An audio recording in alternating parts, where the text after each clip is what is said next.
আচ্ছা, তোমার কাছে আজকে আমার প্রশ্ন হচ্ছে যে ম্যাক্সিমাম ছেলেরা এরকমটা কেন করে যে বাসায় বউ আছে, সুন্দরী বউ আছে, এরকমটাও দেখেছি আমি। তারপরেও বাইরে সুন্দরী মেয়ে দেখলে ভালো লাগে।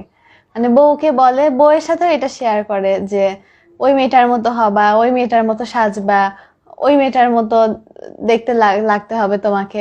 মানে এরকমটা কেন হয়? বাড়িতে বউ থাকতেও মানে সুন্দরী মেয়েদের প্রতি আকর্ষণ কেন থাকবে? এই এইসব প্রশ্ন তো আমাকে করে তো লাভ নাই, তাই না? আমার তো এইসব এক্সপিরিয়েন্স নাই। আচ্ছা, এক্সপেরিয়েন্স না থাকুক, তুমি বলো। আমি প্রশ্ন করেছি, বলবা না? আর আমি তো রেগে যাব না তুমি বললে। বাদ দাও। বলো।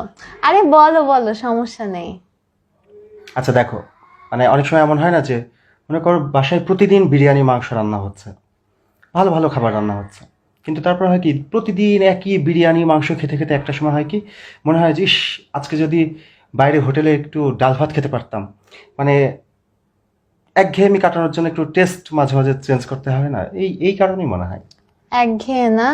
মানে এখন বাসায় বউ রেখে বাইরে টেস্ট চেঞ্জ করতে যাবা?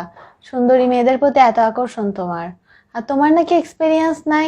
তুমি কিন্তু তুমি কিন্তু পার্সোনালি নিচ্ছ এবং তুমি বলেছো যে রাখবা না। তখন আমার রাগ হচ্ছিল না, এখন আমার রাগ হচ্ছে, কি করব?